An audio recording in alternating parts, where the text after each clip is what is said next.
Ang Philippine Statistic Authority (PSA) magakandak og 2025 updating of list of agricultural farm operators and inland fishing households and the list of marine fish landing centers. ULAFO LMFLC.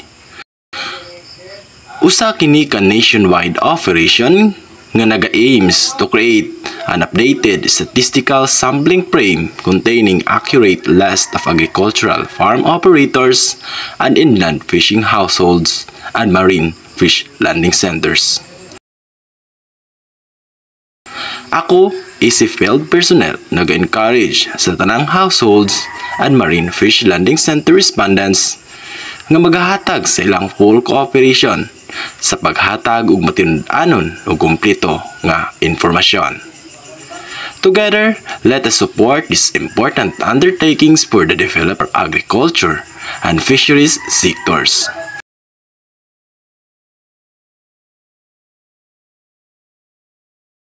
Bunal badi kita ang driver sa atong kinabuhi. Daghang salamat!